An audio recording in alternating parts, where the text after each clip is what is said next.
जय हिंद, नमस्कार, सत श्री अकाल, आदाब। कैसे हैं आप सभी? आई होप आप सभी लोग अच्छे होंगे, स्वस्थ होंगे। मैं निकिता चौधरी स्वागत करती हूँ आप सभी का हमारे आज के इस स्पेशल सेशन में। और आज के सेशन में हम एक स्पेशल डे के बारे में देखने वाले हैं।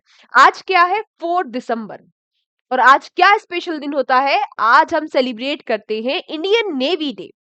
तो इस सेशन में हम जानेंगे कि हम 4 दिसंबर को क्यों नेवी डे सेलिब्रेट करते हैं, जबकि हमारी इंडियन नेवी की स्थापना तो 26 जनवरी 1950 को हुई थी। तो ऐसा क्या हुआ था 4 दिसंबर को जिसकी वजह से हम 4 दिसंबर को नेवी डे सेलिब्रेट करते हैं? देखो, इस बात को समझने के लिए हमें फ्लैशबैक में जाना होगा इंडियन हिस्ट्री के। तो चलो फ्लैशबैक में चलते हैं। रुको रुको रुको रुको रुको। नहीं नहीं, ब्रिटिशर्स तक नहीं जाना है, उससे थोड़ा आगे आओ। हाँ हाँ, मूवमेंट से भी आगे आओ, जो नेशनल मूवमेंट्स थे, इंडिपेंडेंस से भी आगे आओ। कहाँ आना है? आना है कहाँ पर? इंडिया पाकिस्तान वॉर 1971, 1971 की जो भारत पाकिस्तान की जंग थी, वहां पर आ जाओ। लेकिन बहुत सारे साथी हमारे साथ ऐसे जुड़े होंगे जिनको ये जो वॉर थी, इस जंग के बैकग्राउंड के बारे में नहीं पता होगा। एक बार फटाफट से इसका बैकग्राउंड भी समझ लेते हैं कि ये जो 1971 की लड़ाई हुई थी, ये हुई क्यों थी। इसके लिए हम चलते हैं इंडिपेंडेंस पे। 1947, 15 अगस्त 1947 को भारत आजाद हो गया था, है ना? 15 अगस्त 1947 को भारत आजाद हो गया था और 14 अगस्त 1947 को पाकिस्तान कहता है कि वो आजाद हुआ था। 14 अगस्त को वो अपना इंडिपेंडेंस डे सेलिब्रेट करते हैं। ठीक है। बात है यूं कि अगस्त 1947 में ही भारत पाकिस्तान का पार्टीशन भी हुआ था। तो ये तो रहा हमारा प्यारा भारत, ये तो था पूरा हमारा प्यारा भारत। लेकिन जो पाकिस्तान है उसके दो हिस्से बने। एक था वेस्ट पाकिस्तान और एक था ईस्ट पाकिस्तान, जो आज का बांग्लादेश है। जो आज का बांग्लादेश है, इसको मैं जब भी मैं ईस्ट पाकिस्तान बोलूंगी तो आपको ये वाली जो आज का बांग्लादेश वाली जगह है, ये इमेजिन करनी है। पाकिस्तान के हो गए दो हिस्से, एक वेस्ट पाकिस्तान बना और एक ईस्ट पाकिस्तान बना। अब यहाँ पर हो कुछ इस तरीके से रहा था, जो ये वेस्ट पाकिस्तान वाले लोग हैं, ये डोमिनेंस दिखा रहे थे ईस्ट पाकिस्तान पर और इनके साथ बहुत सारा भेदभाव ये कर रहे थे। दूसरा, देखो इनको अगर वेस्ट पाकिस्तान पर मैनेजमेंट करना है, वेस्ट पाकिस्तान को ईस्ट पर, तो देखो यहाँ से घूम कर जाना है। कुछ भी सप्लाई करना है, कुछ भी चीजें पहुंचानी है, खाने पीने की चीजें पहुंचानी है, कुछ भी यहाँ से एडमिनिस्ट्रेशन भी चलाना है, तो देखो इतनी दूर से जाना होता था। पहला रीजन तो एक तो ये भी हो गया। दूसरा, ये लोग ना अपने आप को सुपीरियर मानते थे और इनको इन्फीरियर मानते थे। अब ऐसा सब कुछ चल रहा था, तो ईस्ट पाकिस्तान वाले जो लोग थे वो इनसे परेशान हो गए। इनसे परेशान हो गए, बोले हमें तुम्हारे साथ नहीं रहना है। तो यहाँ पर नेशनल मूवमेंट को लीड करा किसने? शेख मुजीबुर रहमान ने। जो शेख हसीना है ना, पीएम थी, अब तो बहुत सारा कुछ चल रहा है बांग्लादेश में। तो उनके पापा थे ये। इन्होंने क्या करा, इन्होंने यहाँ पे नेशनल मूवमेंट को लीड करा, बोला कि हमें अलग देश चाहिए, हमें आपके साथ नहीं रहना है। अब ये और गुस्सा हो गए। अब ये गुस्सा हो गए तो इन्होंने और डिस्क्रिमिनेशन करा। अब जब ऐसे होता है ना, दो भाइयों के बीच में लड़ाई होती है, तो वो किसके पास जाते हैं? वो पापा के पास जाके बातें बताते हैं, है ना? जिसको पीटा जाता है, जिसको परेशान करा जाता है, वो बोलता है पापा पापा इसने मेरे को मारा। फिर पापा क्या करते हैं? पापा उसको बुलाते हैं, जिस जो शैतान नालायक बच्चा होता है उसको बुलाते हैं, जो परेशान कर रहा होता है, उसको 2 थप्पड़ लगाते हैं। और इतना तेज वो थप्पड़ लगाते हैं ताकि उसके जो कानों में वो आवाज़ गूंजती रहे और वो उसको दोबारा से परेशान ना करे। ऐसे ही होता है ना घर पे, सेम रोल। तो हुआ क्या, जब ये ईस्ट पाकिस्तान को परेशान कर रहे थे, यहाँ से ये लोग पलायन करके, यहाँ से इमिग्रेशन करके भारत में आने लगे और बोले कि हमें तो यहाँ पर ईस्ट पाकिस्तान में नहीं रहना है, हमारी हेल्प करो। बात कब की कर रही हूँ मैं? 1971 की। बात कब की कर रही हूँ मैं? 1971 की। अब 1971 में जो हमारी पीएम थी वो कौन थी? इंदिरा गांधी जी। कौन थी? इंदिरा गांधी जी। ठीक है। और जो हमारे आर्मी के चीफ थे, जो हमारे आर्मी के चीफ थे, वो कौन थे? सैम मानेकशॉ। कौन थे? सैम। मानेक शॉ, है ना? सैम बहादुर के नाम से भी हम इनको जानते हैं और यही वो व्यक्ति है हमारे इंडियन इंडियन आर्मी के जो 5th स्टार रैंक यानी कि फील्ड मार्शल बने थे। फील्ड मार्शल ऑफ आर्मी, ठीक है? तो ये क्या होते हैं? ये है हमारी इंडियन आर्मी के चीफ, ठीक है बात? अब जब ये हमारे पास भाग-भाग के आ रहे थे, तो इंदिरा गांधी जी ने बोला कि भाई इनकी हेल्प तो करनी पड़ेगी, आखिर बच्चा तो हमारा ही है और परेशान भी है। तो इन्होंने बोला सैम मानेक शॉ को जी प्रिपरेशन करो और हम करेंगे, हम इनको बचाएँगे और हम इनकी करेंगे हेल्प। इन्होंने बोला कि ऐसे थोड़ी ना जंग में कूदा जाता है, पहले हम प्रिपरेशन करेंगे, अपनी आर्मी को तैयार करेंगे और इसके साथ-साथ जो यहाँ के सिविलियंस थे, यहाँ के जो आज के बांग्लादेश के सिविलियंस थे, इनको भी इन्होंने तैयार किया और इनकी एक संस्था थी, क्या नाम था जिसका? मुक्ति वाहिनी। क्या नाम था? पूछ लेते हैं इसको भी। मुक्ति वाहिनी। इनको क्या दी? मिलिट्री ट्रेनिंग दी कि भाई अगर ऐसी कोई आपत्ति वाली सिचुएशन आ सके तो आप लड़ सको, आप अपने लिए लड़ सको, आप सक्षम रहो। तो इनको भी तैयार किया। तो ऐसा होता है ना कि भाई इधर से हमने पूरा प्लान रेडी था कि हम इधर से अटैक करेंगे और इधर हम डिफेंसिव मोड पे रहेंगे। इधर क्या रहेंगे? हम डिफेंसिव रहेंगे कि अगर इधर से पाकिस्तान या फिर इधर से कोई हमला होता है, तो हम तैयार रहे इधर भी। ठीक है? हम पूरे प्रिपेयर थे। पाकिस्तान को ये बात पता चल गई कि भाई इधर हम अटैक करने वाले हैं और इधर से रहने वाले हैं हम डिफेंसिव मोड पे। और एक कहावत होती है ना हमारे यहाँ भी पे एक कहावत होती है कि चूहे को मिल गई हल्दी की गांठ और वही सोच रहा है कि मैं ही पंसारी बन बैठा। सेम इसके साथ हुआ पाकिस्तान के। अब अधूरा ज्ञान था। इनको लगा कि यहाँ पे हम कमजोर है। भाई हम कमजोर थोड़ी ना थे, यहाँ पर हम बहुत ज्यादा स्ट्रोंग थे, लेकिन स्ट्रोंग हम यहाँ पर भी थे। लेकिन इस मूर्ख बुद्धि को कौन समझाए ये बात?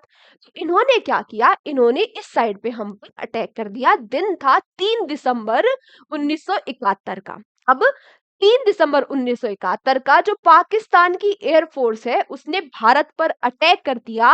भारत के जो 11 एयरफील्ड है, भारत के जो 11 एयरफील्ड है, 11 एयरफील्ड यानी कि जहां पे भारत की एयरफोर्स है, एयरबेस है भारत के, 11 एयरफील्ड्स पर अटैक कर दिया। अब हमारी रडार ऐसे थोड़ी ना है, फर्जी थोड़ी ना है, इतनी अच्छे से, हमारा तो कुछ नहीं बिगड़ा।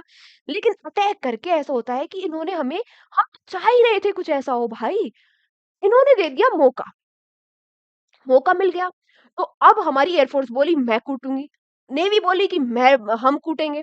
तो ऐसे करके कि भाई कूटना तो है, कूटेंगे भी इस बार जबरदस्त। लेकिन कौन कूटेगा? ऐसे लड़ाई चलने लगी। तो कौन कूटेगा? तो बात आई कि नेवी, नेवी ने बोला इस बार हम कूटेंगे, है ना? क्योंकि अब से पहले क्या होता था, जो नेवी का रोल था वो कुछ इस तरीके से था कि भाई जो कार्गो को ले जाने लाने में, या फिर जो अपनी जो हमारी जो मरीन बॉर्डर्स है, यानी कि जो हमारा सी है इधर, अरेबियन सी हो गया, बे ऑफ बंगाल हो गया, इनको इन पे यहाँ पे निगरानी रखने के लिए, भाई कोई हमारे कार्गो जो शिप आ रहे हैं उनको कुछ ना कहे, हमारी जो सीमा है उसके अंदर कोई घुस ना जाए, ऐसे करके ये वाला काम होता था। पहली बार जो हमारी नेवी थी वो डिफेंसिव मोड में थी। वो कह रही थी कि नहीं भाई हम लड़ेंगे, लड़ेंगे। तो बोला कि ठीक है, नेवी इस बार जवाब देगी। हमारी नेवी हो गई तैयार। किसके साथ तैयार हो गई? जो बैटल, जो मिसाइल, हमारी नेवी की जो मिसाइल बोट्स थी उनके साथ तैयार हो गई। कौन कौन सी बोट थी उनके नाम भी हम याद रख लेंगे एक बार। कौन कौन सी बोट थी? आईएनएस निपट, आईएनएस निर्घात और आईएनएस वीर। ये क्या थी? हमारे अटैक वेसल थे। अटैक वेसल यानी कि हमारी मिसाइल बोट थी। इसके साथ हमारी जो नेवी है वो इधर अरेबियन सी है ना, अरेबियन सी में उतर गई। कब अरेबियन सी में उतर गई? दिन आता है 4 दिसंबर का। कब आता है दिन? 4 दिसंबर का। 4 दिसंबर के दिन हमारी इन बोट्स ने, मिसाइल बोट्स ने पाकिस्तान के 4 शिप, समझ रहे हो, 4 शिप पाकिस्तान के, उनको खत्म कर दिया। उनको क्या कर दिया? खत्म कर दिया, डिस्ट्रॉय कर दिया और अरेबियन सी में डुबो दिया। अरेबियन सी में सिंक भी कर दिया, उनको डुबो दिया मार के। इनमें क्या था? इनमें 3 तो शिप वैसे थे और एक कार्गो शिप भी था, उसको भी डुबो दिया। इसमें भारी नुकसान हुआ, समझ रहे हो, किसी कंट्री के 4 शिप एक साथ खत्म हो गए। और जिसमें से मेन नाम आपको सुनने को मिलता होगा पीएनएस खैबर। पीएनएस खैबर। ये जो पीएनएस खैबर था ये बैटल शिप था। बैटल क्लास का शिप था कि भाई कितनी भी बड़ी बैटल हो और उसमें ये शिप यूज़ करा जाएगा और ये यूएसए से लीज़ पर लिया हुआ था पाकिस्तान ने। इसके भी छक्के छुड़ा दिए हमारी नेवी ने। और यहाँ पर मजे की बात ये थी कि नेवी ने इतना नुकसान पहुंचाया पाकिस्तान की नेवी को, फिर भी हमारा बाल भी बाका नहीं हुआ। यहाँ 4 शिप डूब गए, इनमें कई सौ क्रू था वो खत्म हो गया साथ में ही। इतना भारी नुकसान कर दिया और बैटल शिप का खत्म कर दिया हमारी इन मिसाइल बोट्स ने। बात आई कि ठीक है भाई बदला हो गया, आ जाते हैं। तो नेवी ने बोला भाई बदला कहाँ हो गया, ये तो ट्रेलर था, अभी तक तुम वार्म अप कर रहे थे, है ना? छोटी दिवाली मनाई है, बड़ी दिवाली मनानी अभी बाकी है। पिक्चर तो दिखानी पड़ेगी, ऐसे कैसे इन्होंने हमारे घर में घुस के हमारी 11 एयरबेस को टारगेट कर सकते हैं ये लोग, तो कि हम तैयार हैं पूरे। उन्होंने बोला ठीक है। अब तैयार तो हमारी नेवी थी, प्रैक्टिस तो थी, प्रैक्टिस तो पहले से ही करी हुई थी, इसीलिए तो एक भी ना तो किसी हमारी बोट को कुछ नुकसान हुआ, ना तो हमारे किसी जो ऑफिसर्स थे, हमारे जवान थे, उनको नुकसान हुआ। इसलिए तो मैं आपको भी कहती हूँ कि एग्ज़ाम में उतरने से पहले मॉक टेस्ट देने इसीलिए ज़रूरी है। क्यों ज़रूरी है? क्योंकि भाई अगर मॉक टेस्ट नहीं दोगे, तो बिना प्रिपरेशन के जंग में उतरोगे तो मरोगे। हमारी नेवी को पता था बिना प्रिपरेशन के जंग में नहीं उतरना, इसीलिए इन्होंने क्या किया, इसीलिए इन्होंने पहले से ही प्रैक्टिस करी हुई थी, है ना? तो इसके लिए क्या आने वा मैं अभी किसका पेपर आ रहा है? जीडी का एग्ज़ाम आ रहा है ना, तो मैं एक आपको पोल प्रोवाइड करूँगी इंस्टाग्राम पे, है ना? मॉक्स के लिए। तो उस पोल में क्या है, पोल बेसिकली वो गूगल फॉर्म टेस्ट है एक, उसमें आपको बताना है कि बेसिक से क्वेश्चन है, आपका नाम-वाम पूछेगा पहले और फिर पूछेगा कि क्या आपको आप बच्चे जो है वो जीडी का एग्ज़ाम दे रहे हो? अगर दे रहे हो तो क्या आपको मॉक टेस्ट ज़रूरी है? अगर है तो मैं आपके लिए प्रिपेयर करवा दूँगी। ठीक है, चलो उससे साइड हटते हैं। हम थे यहाँ पर कि इनको 4 शिप को डुबो दिया। अब दिवाली मनाने का मौका था, तो हमारी नेवी अब अरेबियन सी में आगे बढ़ी। अब यहाँ पे पाकिस्तान है ना, अरेबियन सी में आगे बढ़ी और यहाँ पर है पाकिस्तान का कराची, अगर आप लोग देख पा रहे हो। ये हमारी जो शिप है ये आगे बढ़ी, ये रहा कराची। कराची जो हार्बर है, सबसे बड़ा हार्बर है पाकिस्तान का। हार्बर मतलब जहाँ शिप विप आते हैं, जो सामान लाते हैं, कार्गो-वार्गो उसको उतारा जाता है, वो हार्बर होता है बेसिकली।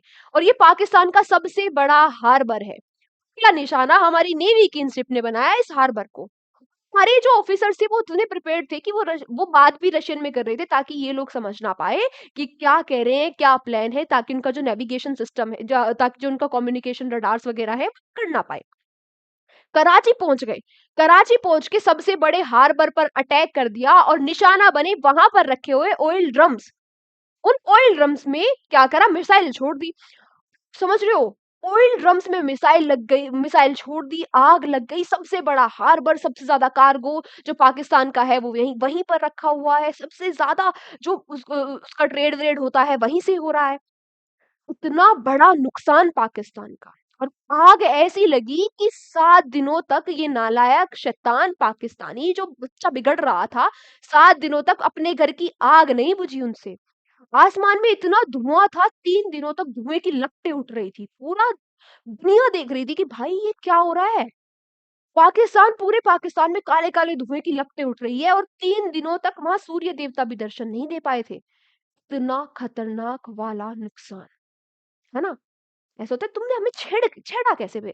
छेड़ा कैसे? ये दोनों। ठीक है?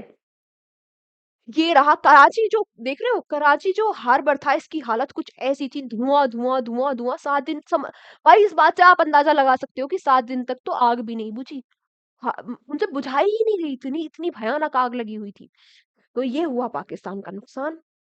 और ये जो ऑपरेशन था हमारी इंडियन नेवी का, इस ऑपरेशन को नाम दिया गया ऑपरेशन ट्राइडेंट।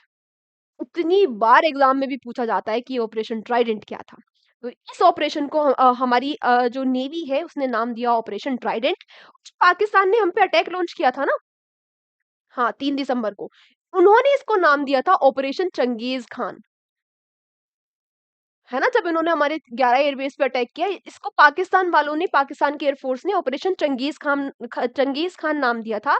और हमारी इंडियन नेवी ने लॉन्च किया ऑपरेशन ट्राइडेंट।